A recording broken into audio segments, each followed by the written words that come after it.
আরজিকর ইস্যুতে কোনো রকম জমি তৈরি করতে না পারায় কেন্দ্রীয় বিজেপি নেতৃত্বের কাছে চরম ভৎসনা শুনতে হয়েছিল বঙ্গ বিজেপির শীর্ষ নেতা মুন্সিদেরকে। পরবর্তী 6 উপনির্বাচনের ব্যর্থতার কথা আলোচনা নাই বা করলাম, কিন্তু বর্তমানে যখন সংখ্যালঘু হিন্দু নিপীড়ন ইস্যুতে বাংলাদেশ একেবারে উত্তাল হয়ে উঠেছে, বাংলাদেশের সঙ্গে ভারতের সম্পর্ক তিক্ততার জায়গায় এসে দাঁড়িয়েছে, আর বাংলাদেশে এই হিন্দু সম্প্রদায়ের উপরে নিপীড়ন অত্যাচার ইস্যুটাকে হাতিয়ার করে এই উত্তাল আবহে বেশ কয়েকটা রুটি সেঁকে নিতে বলছে কেন্দ্রীয় বিজেপি নেতৃত্ব, বঙ্গ বিজেপি নেতৃত্ব। অর্থাৎ বিজেপির চিরাচরিত স্ট্র্যাটেজি হিন্দু মুসলমান খেলা, হিন্দু হিন্দু সিম্প্যাথি, এই খেলাতে 2026 বিধানসভা নির্বাচনের আগে এই বাংলাদেশের উত্তাল আবহাওয়াকে কাজে লাগিয়ে বঙ্গের হিন্দু সিম্প্যাথিকে জাগরিত করার জন্য স্টেট কাট নির্দেশ এসেছে কেন্দ্রীয় বিজেপি নেতৃত্বের তরফ থেকে বঙ্গ বিজেপি নেতৃত্বের কাছে।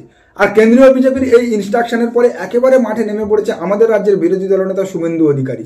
বিরোধী দলনেতা শুভেন্দু অধিকারী একের পর এক আন্দোলন, মিছিল, মিটিং এবং প্রত্যেকদিন নিয়ম করে প্রেস বাইট দিয়ে হিন্দু সম্প্রদায়ের অধিকার আদায়, হিন্দু সম্প্রদায় অত্যাচারিত, নিপীড়িত, আগামী দিনে হিন্দু সম্প্রদায়কে জোট বাঁধতে হবে, এক ছাতার তলায় আসতে হবে এবং ভারতীয় জনতা পার্টি হিন্দু সম্প্রদায়ের একমাত্র রক্ষাকর্তা বা হত্যাকর্তা, বিধাতা, এই কথাগুলো কিন্তু দিন প্রতিদিন শুভেন্দু অধিকারী একেবারে নিয়ম করে প্রচার করে যাচ্ছে।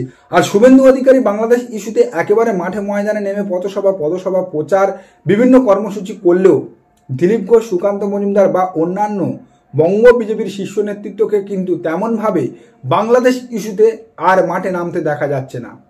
আর ঠিক এই জায়গাটাই কিন্তু সন্দেহের গন্ধ দানা বাঁধতে শুরু করেছে।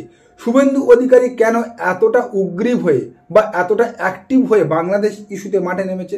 শুভেন্দু অধিকারীকে আমরা আরজিকর ইস্যুতেও দেখেছিলাম একটা বড়সড় পরিকল্পনা করতে, মাঠে নামতে, আন্দোলন করতে, যদিও সেখানে তিনি ব্যর্থ হয়েছে। কিন্তু বাংলাদেশ ইস্যুতে বা একেবারে খোলাখুলি বললে যেটা হয়, হিন্দু নিপীড়ন ইস্যুতে শুভেন্দু অধিকারী যেভাবে মাঠে নেবে নিজেকে সনাতনী বলে সাধারণ হিন্দু সম্প্রদায়ের মধ্যে বা বাংলার হিন্দু সম্প্রদায়ের মধ্যে নিজেকে একেবারে হিন্দু সম্প্রদায়ের রক্ষাকর্তা বলে প্রতিষ্ঠিত করতে চাইছে, তাতে করে কিন্তু সন্দেহের রহস্যটা পরতে দানা বাঁধছে।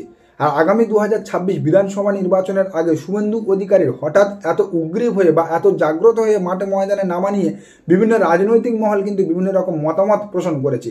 শুভেন্দু অধিকারীর নেতৃত্বে বঙ্গ বিজেপি যেভাবে একের পর এক নির্বাচনে ভরাডুবি হয়েছে, একের পর এক নির্বাচনে মুখ থুবড়ে পড়েছে, বঙ্গ বিজেপির ভোট শেয়ার যেভাবে একের পর এক নির্বাচনে কমতে শুরু করেছে এবং একের পর এক জায়গায় যেভাবে সংগঠন ধসে পড়ছে, তাতে করে আগামী 2026 বিধানসভা নির্বাচনে শুভেন্দু অধিকারীকে মুখ করে আর বঙ্গজয় ঝাঁপাবে না কেন্দ্রীয় বিজেপি, এমন গুঞ্জন কিন্তু কেন্দ্রীয় বিজেপির তরফ থেকে একাধিকবার আমরা শুনতে পেয়েছি। কেন্দ্রীয় বিজেপির তরফ থেকে বারবার শুভেন্দু অধিকারীকে দায়িত্ব দেওয়ার পরেও শুভেন্দু অধিকারী যেভাবে একের পর এক নির্বাচনে কেন্দ্রীয় বিজেপিকে হতাশ করেছে, তাতে করে আগামী 2026 বিধানসভা নির্বাচনে শুভেন্দু অধিকারীর উপরে আর ভরসা রাখবে না কেন্দ্রীয় বিজেপি, এমনটা কিন্তু জল্পনা ইতিমধ্যে দানা বাঁধতে শুরু করেছে। আর সেই জল্পনাতে একেবারে ঘিতাহুতি করেছে আরএসএস সম্প্রতি তাদের করা সমীক্ষার রিপোর্টে পরিষ্কার জানিয়ে দিয়েছে আগামী দিনে আগামী 2026 বিধানসভা নির্বাচনে যদি বঙ্গে বিজেপিকে টিকে থাকতে হয় বা অন্তত বিরোধী দলের জায়গাটা ধরে রাখতে হয়, তাহলে শুভেন্দু অধিকারীকে আর ফোরফ্রন্টে রেখে বা সামনে রেখে লড়াই করলে হবে না। কোট আনকোট আরএসএস এর তরফ থেকে কেন্দ্রীয় বিজেপিকে এটা জানানো হয়েছিল যে আগামী দিনে বঙ্গে যদি বিজেপিকে ঘুরে দাঁড়াতে হয় তাহলে কোনো দলবদলু নেতাকে আর ফোরফ্রন্ট বা সামনে সারিতে রাখা যাবে না। সে জায়গায় কোনো ফ্রেশ মুখ বা বিজেপির যারা পুরনো কর্মী বা বিজেপির যারা পুরনো নেতৃত্ব বা নেতা আছে তাদেরকে সামনে আনতে হবে, তাদেরকে গুরুত্ব দিতে হবে, তাহলে বঙ্গ বিজেপি কিন্তু বাংলার ক্ষেত্রে ঘুরে দাঁড়াতে পারে। বাংলায় আগামী 2026 বিধানসভা নির্বাচনে মমতা বন্দ্যোপাধ্যায়ের বিরুদ্ধে শুভেন্দু অধিকারীকে মুখ করা তো দূরের কথা, শুভেন্দু অধিকারীকে ফোরফ্রন্টে বা প্রথম সারিতে রেখেও যুদ্ধ জয় ঝাঁপানো যাবে না। 2026 বিধানসভা নির্বাচন ভারতীয় জনতা পার্টির কাছে বঙ্গে ডু আর ডাই লড়াই, করেঙ্গে ইয়ে মরেঙ্গে লড়াই। কারণ 2026 বিধানসভা নির্বাচনে ভারতীয় জনতা পার্টি যদি বঙ্গে ঘুরে দাঁড়াতে না পারে বা কামব্যাক করতে না পারে, তাহলে আগামী 50 বছরেও ভারতীয় জনতা পার্টি বঙ্গে শিরদাঁড়া সোজা করে দাঁড়াতে পারবে না। এটা কিন্তু কেন্দ্রীয় বিজেপি নেতৃত্ব খুব ভালোভাবে জানে এবং বোঝে। তার উপরে কেন্দ্রের ক্ষেত্রে ভারতীয় জনতা পার্টির প্রধান শত্রু বর্তমানে কিন্তু তৃণমূল কংগ্রেস। কারণ কংগ্রেস ভারতীয় জনতা পার্টিকে যেভাবে আক্রমণ করে বা যেভাবে চেপে ধরে, তার থেকে 3 গুণ রক্ষণাত্মক ভঙ্গিতে সাংসদে ভারতীয় জনতা পার্টিকে বা কেন্দ্র সরকারকে চেপে ধরে তৃণমূল কংগ্রেসের সাংসদরা। এমনিতে সংখ্যার ভিত্তিতে তৃণমূল কংগ্রেস সংসদে 3য় লার্জেস্ট পার্টি, তার উপরে যেভাবে মমতা বন্দ্যোপাধ্যায় ও তৃণমূল কংগ্রেস বারবার ভারতীয় জনতা পার্টির বিজয় রথকে বঙ্গে আটকে দিয়েছে, তাতে করে একমাত্র মমতা বন্দ্যোপাধ্যায় এবং তৃণমূল কংগ্রেস পারে ভারতীয় জনতা পার্টিকে কেন্দ্র থেকে সরাতে বা কেন্দ্রের গদি থেকে নামাতে, এই ধারণাটা কিন্তু গোটা ভারতবর্ষের বিজেপি বিরোধী সাধারণ মানুষের মধ্যে প্রতিষ্ঠিত হয়ে গিয়েছে। আর সেই জায়গা থেকে দাঁড়িয়ে ভারতীয় জনতা পার্টি যদি 2026 বিধানসভা নির্বাচনে আবার মুখ থুবড়ে পড়ে, আবার যদি তৃণমূল কংগ্রেসের কাছে তারা নাস্তানাবুদ হয়, তাহলে কিন্তু গোটা ভারতবর্ষের কাছে এটা প্রতিষ্ঠিত হয়ে যাবে যে তৃণমূল কংগ্রেসই একমাত্র পারবে ভারতীয় জনতা পার্টিকে জব্দ করতে বা ভারতীয় জনতা পার্টিকে কেন্দ্র থেকে হটাতে। সেখানে কিন্তু ভারতীয় জনতা পার্টির প্রধান বিরোধীর জায়গায় উঠে আসবে তৃণমূল কংগ্রেস, এবং তৃণমূল কংগ্রেস কিন্তু ভারতবর্ষের বিজেপি বিরোধী ভোটারদের একটা মাসিয়া হয়ে দাঁড়াবে। আর তৃণমূল কংগ্রেসের এই উত্থানটা যেন তেনভাবে আটকানোর জন্য 2026 বিধানসভা নির্বাচনে কিন্তু ভারতীয় জনতা পার্টি তার 3 গুণ শক্তি দিয়ে ঝাঁপাবে। বঙ্গে ক্ষমতা দখল যদি তারা নাও করতে পারে, অন্তত স্ট্রং বিরোধী দলের জায়গাটা তারা ধরে রাখার চেষ্টা করবে, যাতে করে তৃণমূল কংগ্রেসের একেবারে ঘাড়ের কাছে নিঃশ্বাস ফেলে তৃণমূল কংগ্রেসকে বঙ্গে নাস্তানাবুদ করতে পারে এবং তারা এটা বোঝাতে পারে তারা একটা স্ট্রং বিরোধী দলের জায়গায় বর্তমানে আছে। এবং তৃণমূল কংগ্রেস তাদের বিজয়ের আটকালেও কিন্তু তাদের উত্থান আটকাতে পারেনি বঙ্গের ক্ষেত্রে। এই কথাটা কিন্তু তারা গোটা ভারতবর্ষে প্রচার করবে, যে কারণে 2026কে পাখির চোখ করে এখন থেকে কিন্তু ভারতীয় জনতা পার্টি প্রস্তুতি শুরু করেছে।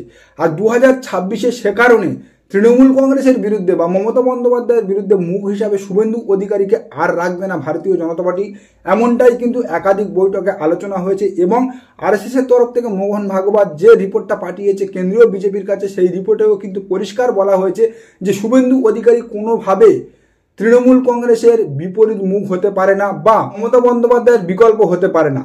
মমতা বন্দ্যোপাধ্যায়ের বিকল্প হিসাবে ভারতীয় জনতা পার্টিকে বঙ্গে কোনো ফ্রেশ মুখকে সামনে আনতে হবে, যে অন্তত মমতা বন্দ্যোপাধ্যায়ের অল্টারনেটিভ না হলেও যার বিরুদ্ধে কোনো দুর্নীতি, করাপশন বা দল বদলের কোনো তকমা থাকবে না।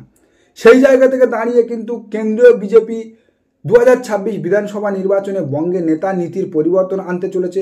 খুব শীঘ্রই বঙ্গ বিজেপির একটা বড়সড় সাংগঠনিক রদবদল দেখা যাবে। আর সেই সাংগঠনিক রদবদলে একেবারে ঠিক হয়ে যাবে আগামী 2026 বিধানসভা নির্বাচনে বঙ্গে ভারতীয় জনতা পার্টির মুখ কে হবে। আর বঙ্গে যখন ভারতীয় জনতা পার্টির মুখ পরিবর্তন বা 2026 বিধানসভা নির্বাচনে ভারতীয় জনতা পার্টি শুভেন্দু অধিকারীকে ব্যতীত রেখে নতুন কোনো মুখ এনে বঙ্গ জয়ের জন্য ঝাঁপানোর পরিকল্পনা করেছে, সেটা আগে ভাগে বুঝতে পেরে চতুর ধূর্ত শিয়াল নেতা শুভেন্দু অধিকারী কিন্তু ইতিমধ্যে একটা নতুন রাজনৈতিক দল গঠনের আবেদন জানিয়েছে কলমে নির্বাচন কমিশনের কাছে। অর্থাৎ সে জায়গা থেকে একেবারে পরিষ্কার শুভেন্দু অধিকারী কলমে মমতা বন্দ্যোপাধ্যায় স্টাইলে একটা বিকল্প বা অল্টারনেটিভ তার রাজনীতিতে টিকে থাকার জায়গা তৈরি করার জন্য এই রাজনৈতিক দলটা তৈরি করতে চাইছে। কারণ ভারতীয় জনতা পার্টি যদি শুভেন্দু অধিকারীকে আগামী দিনে মুভ না করে বা ফোরফ্রন্টে না রাখে, মুখ্যমন্ত্রীর চেয়ারে বসা তো দূরের কথা, যদি বিরোধী দলনেতার চেয়ারটা যদি তার জন্য না বরাদ্দ করে, তাহলে কিন্তু শুভেন্দু অধিকারী পাল্টি মারবে, এটা একেবারে 100% শুভেন্দু অধিকারী পাল্টি মারলে জেলে যাবে কি কোথায় থাকবে সেটা তো পরবর্তী আলোচনা। কিন্তু বঙ্গ রাজনীতিতে শুভেন্দু অধিকারীকে টিকে থাকতে হলে ভারতীয় জনতা পার্টির অল্টারনেটিভ হিসাবে তার একটা নতুন দল বা নতুন প্ল্যাটফর্মের দরকার আছে। আর যেই প্ল্যাটফর্মটার কারণে শুভেন্দু অধিকারী ইতিমধ্যে একটা বিকল্প বা অল্টারনেটিভ রাজনৈতিক দলের আবেদন জানিয়েছে নির্বাচন কমিশনের কাছে।